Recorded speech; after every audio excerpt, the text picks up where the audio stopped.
دم عیسی ید بلبا داری آنچه خوبان همه دارند تو تنها داری هغه لمحې راورسېدې کومو لمحو ته چې موږ د مازدیګر د مانځه نه پس په انتظار وکړو او زموږ د محفل مهمان خصوصي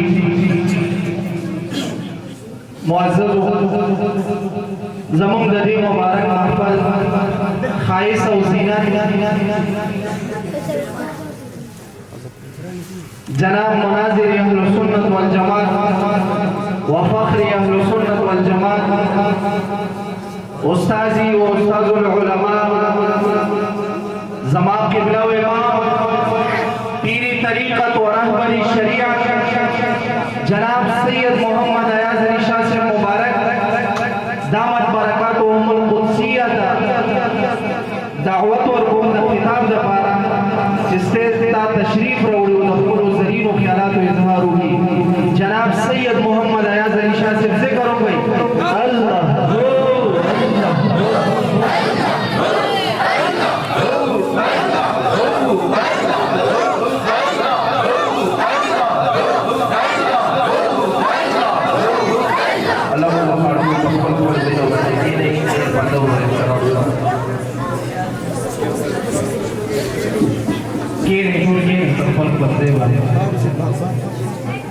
आवाज खामोश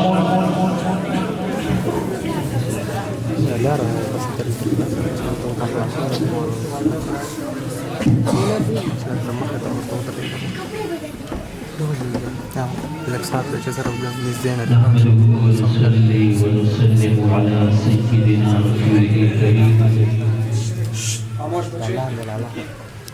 أما بعد فأعوذ بالله من الشيطان الرجيم بسم الله الرحمن الرحيم الرحمن علم القرآن خلق الإنسان علمه البيان صدق الله العظيم جود شريف اللهم صل على حضرة سيدنا وسندنا ورحيمنا وكريمنا وشفيعنا ومرشدنا ومولانا وأولانا وأعلانا محمد وآله وصحبه وبارك وسلم عليه. محترم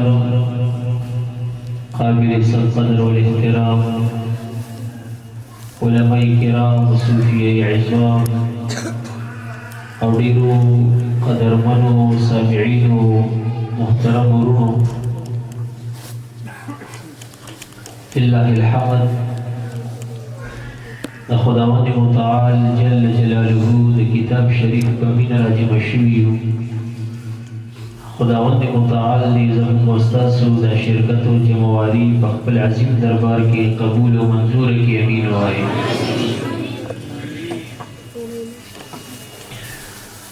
معززو موږ تاسو اله العالمین عبس نه یو پیدا کړي افحسبتم انما خلقناکم عبثا رب کریم فرمائی تاسو بدا گمان کوئی چې تاسو ما خوش و عبس پیدا کړی مون الہ العالمین د خپل طاعت او د بندګۍ او د معرفت د حصول په خاطر پیدا کړی وما خلقت الجن والانس الا ليعبدون اي ليعرفون مون تاسو مکلف یو فاتباع الشریعت غرہ او بمتابعت سنت سنیہ حضرت رسول اللہ طول وائے صلی اللہ علیہ وآلہ وصحبہ وسلم باندے اول چی مو تاسو باندے فرض و لازم و ضروری دی اغا اقرار باللسان و تصدیق بالجنان پا وجود دے باری تعالی عز و جل چی رب کریم وجود دے بغیر دا مکاننا الہ العالمین واحد دے داغا پا واحدیت احدیت داغا پا وحدانیت ایمان ساتل دا پا منگا طول باندے لازم دی بیا د رب کریم په صفاتو باندې ایمان او یقین ساتل چې الله ښکلي صفات لري. رب کریم صفت د علم لري، الہ العالمین صفت د سمع لري، د بصر لري، د حیات لري، د قدرت لري، د کلام لري، د تکوین لري، د ارادې لري.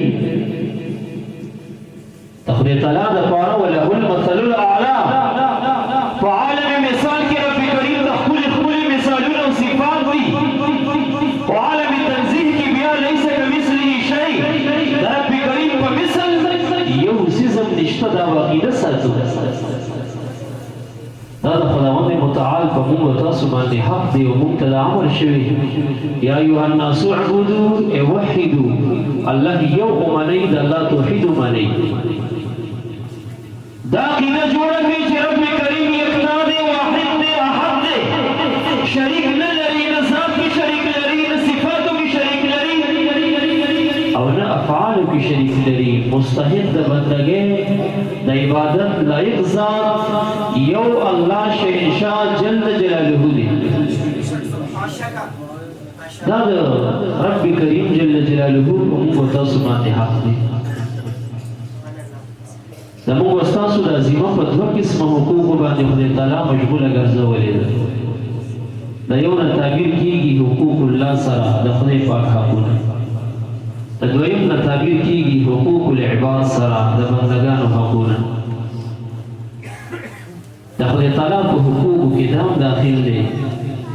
چې د خدای تعالی په صفت د کلام باقي نه ساتي. کلام دا د خدای تعالی صفاتو کې یو عظیم صفت دی او دومره عظیم صفت دی چې د متکلمین د عقایدو علم ته علم الکلام وایي. لکه دا ورکې یو معرکة الآراء مسله ده. په اثبات د صفت د کلام کې اهل سنت والجماعت قایل دي، قول کوي چې الله صفت د کلام لري، ورته ثابت دی. معتزله انکار کوي. خو کلام بیا دوه قسمه دی، یو کلام نفسي دی چې د هغې تعلق او قیام د ذات الباري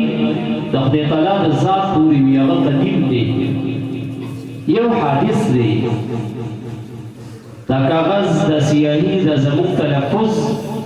دا کلام لفظي دی خو په کلام نفسي باندې دال دی.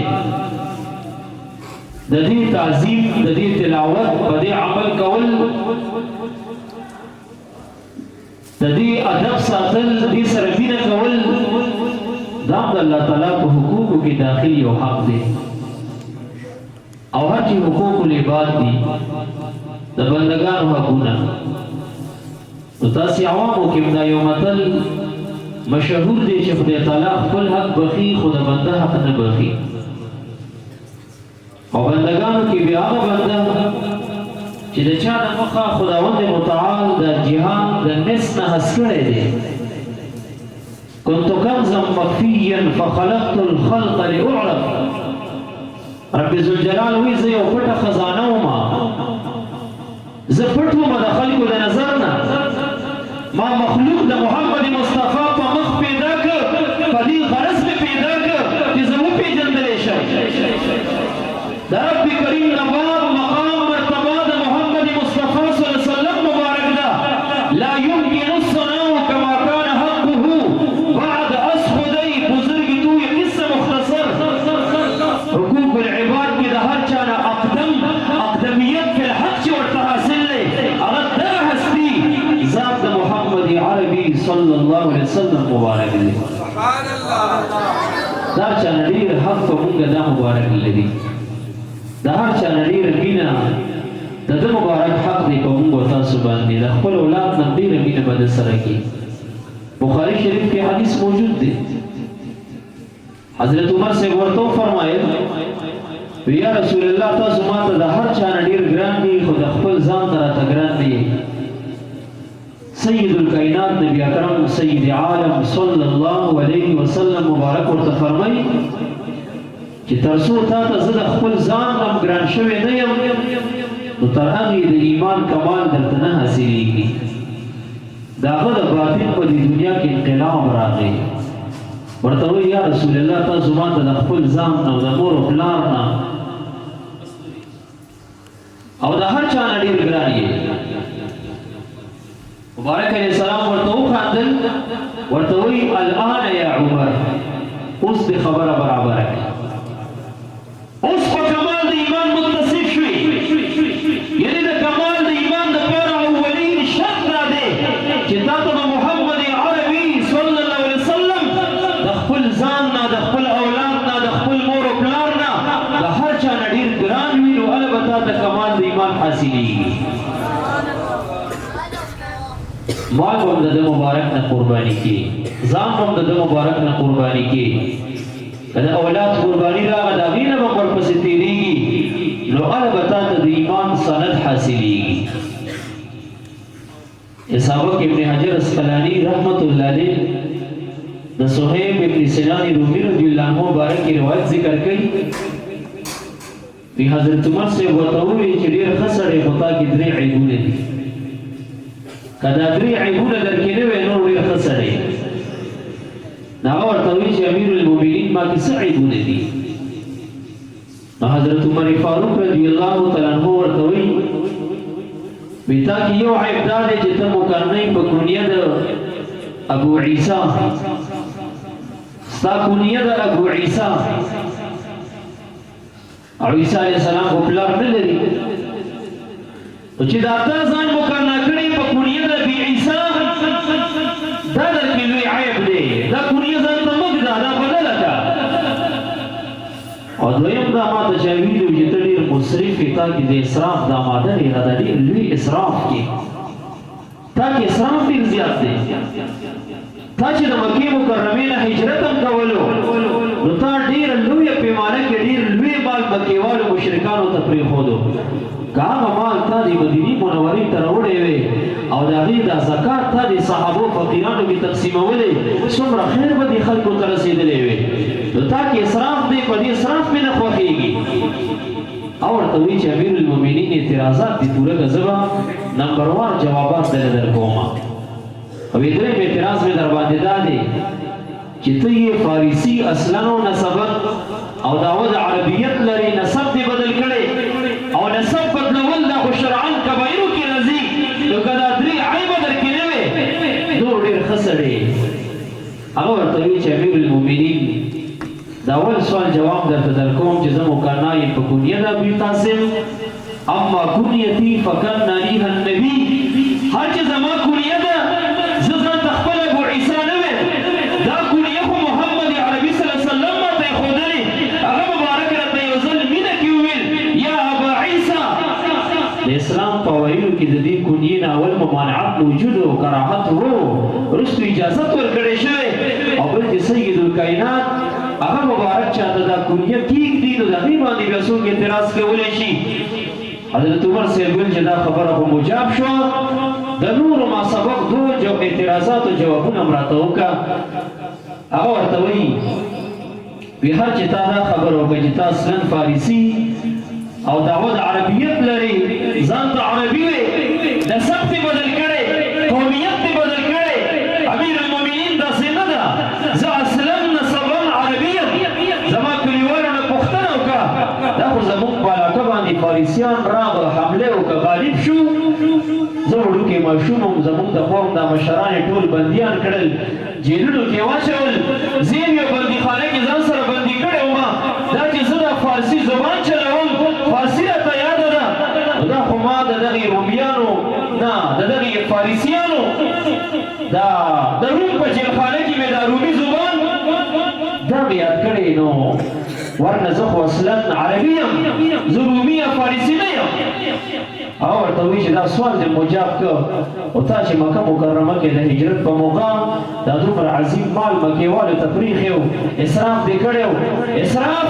هغه بېکاره مرض دی لا تبذر اسراف مه کوه ان المبذرین کانوا اخوان الشیاطین اسراف کوونکي خلک دا خو د شیطان زړونه دي حضرت عمر فاروق صاحب ورته وایي د اسراف جواب راته را د هجرت په موقع ته اسراف ولې کړی هغه ورته وایي قربانه کیسه به درته وکړم کیسه دا وه چې ما کله هجرت کوو نو ما پسې د مکې معظمې بدماشان تعاقب کې و تعرض کې راووتل ما ته مخې ته ودرېدل هجرت ته یې نه پرېښودم ما د اس نه راټوک کړ غشې مې راواغسته لینده کې مې کېښود ورته مې وویل چې انتم تعلمون انی ارماکم ای قریشو ای مکیوالو ای مشرکین مکه تاسو ما ښه پېژنئ په تاسې ټولو کې ډېر تیرانداز چې هدف او غشې او نشانت یې نه خطا کېږي هغه زه یم یا خو دوه خبرې درته مخې ته ږدم یو ورکې مختاره کوي یا خو داسې وکئ ما ته لار کولو کوي نور مې دا زړه د محمد مصطفی د مخ د دیدار مشتاق دی د هغه مبارک د صحبت تږی یم د هغه مبارک دیدار حاصلول غواړم یا خو ما ته لار کولو کوي ما مکه مکرمه کې یو پټ ځای کې ډېرې غټې روپۍ دفن کړي دي هغه ځای به درته معرفي کوم ورشئ هغه پیسې ځان ته راوباسئ ما ته لار کولو کوي زه د محمد عربي صلی الله علیه وسلم صحبت او دیدار او ملاقات ته ورځم او یا که دغې ته تیار نه یې نو تاسې ما پېژنئ زه تیرانداز یم اول زما د زنبیل او تیلی کې چې څومره غشي را سره دي او سهام را سره دي دا یو یو غشي در باندې ختموم په غشو به ولم که غشي را سره ختم شي بیا در سره په توره باندې غاړه کې مې توره ځوړنده ده په توره در سره جنګېږم که لاس کې مې توره ماته شوه په غېږه درځم په زور یې در سره کوم که بیا هم راواچولم چې څه مو خوښې را سره وکئ یا که پیسې دغه آفر قبلوئ هغه زه یې درته ښیم و هغه هم صرف د محمد عربي د مخ د دیدار نه دا دومره غټې روپۍ لوی قیمت او لوی دولت داسې قرباني کوم یا جنګ ته تیار شئ وی امیر المؤمنین هغه بې غیرته و جنګ ته نه تیارېده د دنیا لالچ واغسته وی راته وایي چې دغه اول آفر دې کوم وکړه بس دغه ځای راته وښایه او زه ورځه د محمد عربي صلی الله علیه وسلم صحبت ته ځې او که دیدار ته ځې که د هغه دیدار کې امیر المؤمنین ما دا دومره غټه دنیا چې مکه معظمه کې د هجرت په موقع باندې دا قرباني کړې مکېوالو ته مې پرېښودلې دا ما د محمد عربي سید عالم صلی الله علیه وسلم مبارک د دیدار او د هغه په مینه خیرات کړي دي نو څه راته ووایه د هغه په مینه کې روپۍ لګول خرچه کول دا اسراف کې راځي حضرت عمر صاحب سترګې ښکته کوي نه دا خو اسراف نه دی د مبارک په مینه د خدای په مینه که د احد د غر عمره سره خیرات شي دا اسراف نه دی اسراف هغې ته وایي چې یو روپۍ د شیطان په رضامندۍ کې خرڅ شي اسراف دغې ته وایي بیا حضرت عمر صاحب وصیت کوي وایي زه چې وفات شم زما جنازه به صهیب ابن سنان رومي رضی الله تعالی عنه ادا کوي دا خو عاشق رسول دی د مبارک د مخ د یو د دیدار په خاطر دومره لویه دنیا قرباني کړي رښتونی عاشق خدا دی که زه وفات شم زما جنازه به دی ادا کوي نن هم د تاریخ پاڼې راواړوه چې کله په یکم محرم د مغیره بن شعبه غلام ابو لؤلؤه حضرت عمر صاحب په سینه کې شپږ چړي شپږ ګزاره وهي او د شهادت جام نوش کوي د هغه جنازه چې ادا کړې عاشق رسول حضرت صهیب ابن سنان رومي رضی الله عنه ادا کړې ده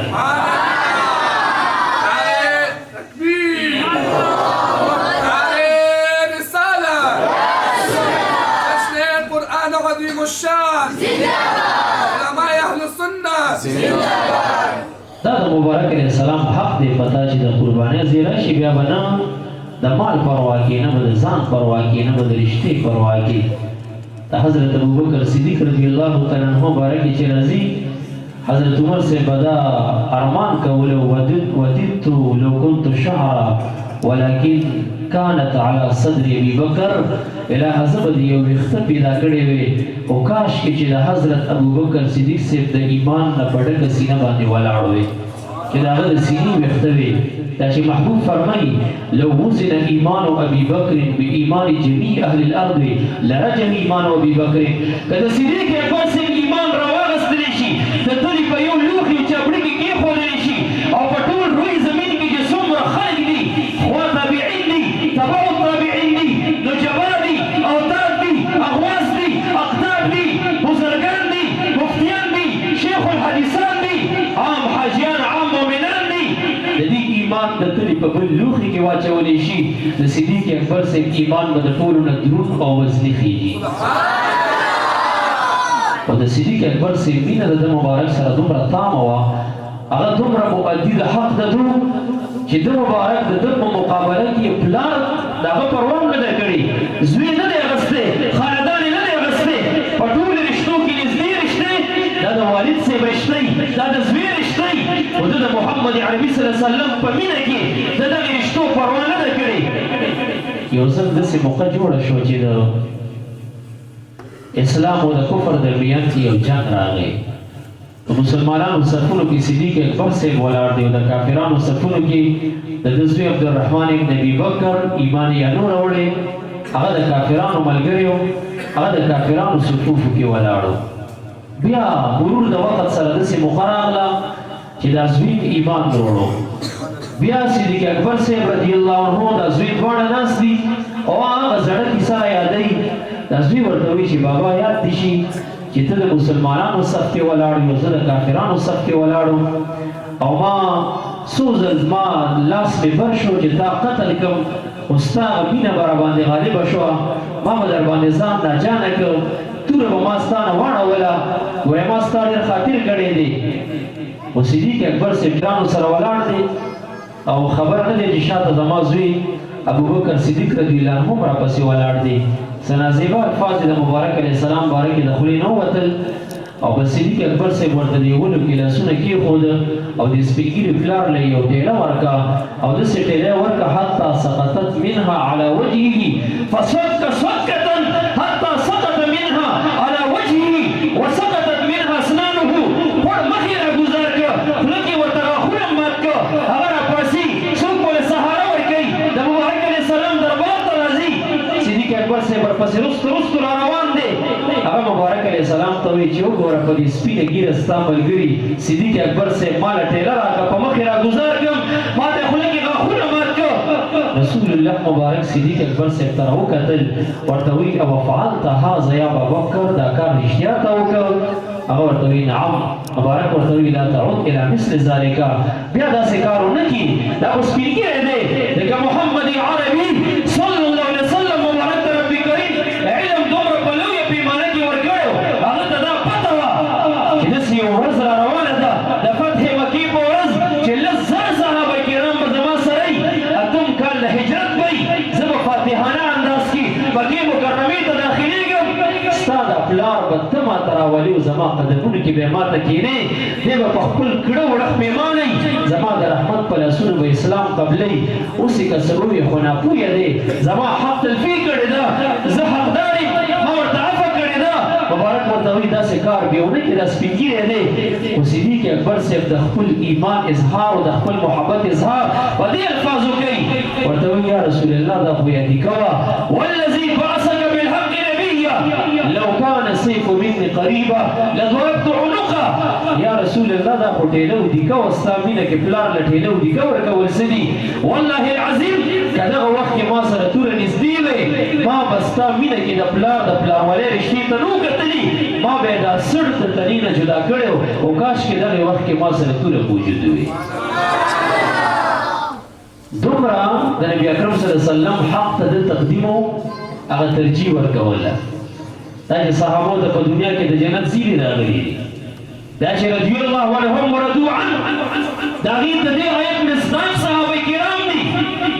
دا چې یو صحابي یو بوټي یا نیم بوټي د وربشو خیرات دا وکړي، صدقه وکړي، او عام سړی د خود د غر عمره سونه خیرات کړي، د دغې یو صحابي مبارک یو بوټي یا نیم بوټي د دغه وربشو صدقې ته ثواب نه رسېږي. دا ولې؟ هغې ته شرف د صحبت حاصل و، هغه رب کریم د ده مبارک صحبت ته منتخب کړي و، ورسره د هغې ایمانونه دومره قوي و، محبت د دې دومره تام و د مبارک علیه السلام سره. علامه ابن کثیر دمشقي خپل تفسیر کې د ده د ایمان واقعه لیکلي چې کله د ایمان وروړو د ده مور مشرکه وه، هغې کان او پینا بند خوراک او څښاک یې نه، دویمه درېیمه ورځ به بېهوشه شو. چا دې خبر دې چې راغلو ورته ودرېده، هغه وخت کې هوش کې راغله، دې ته پوښتنه کوي چې خوراک او څښاک ولې نه کوي؟ ستا د وجې نه کوم، ولې ما درته څه ویلي؟ العیاذ بالله خو مشرکه وه، ورته وایي تا زما د دشمن په لاس بیعت کړی چې هغه سره د بیعت اقاله دې نه کړې، دا بیعت دې ورته مات کړی نه، د هغه سره دې بایکاټ نه کړی، تر هغې به نه خوراک کوم نه به څښاک کوم، مه کوم چې د ولږې نه مړه شم. عجیب امتحان سره مخامخ شو. حضرت سعد رضی الله عنه که دې خواګوري خواږه سپین سرې بوډۍ مور ده، که خواګوري د الله نازولی پیغمبر ګران او ستر فیصله کوه مور ته وایي مورې وي بس دغه یو ضد دې نیولې دې نه نه وړې وي دې نه نه وړم ښځه وي زما فیصله ووړه نن ستا بدن کې یو روح دی که رب کریم سل روحونه درکړي زما د سترګو په وړاندې سل ځل مړه شي بیا سل ځل ژوندی شي ای مورې ستا غم په سترګو لیدلی شم ستا غم برداشت کولی شم خو د محمد عربي صلی الله علیه وسلم دربار پرېښودلی نه شم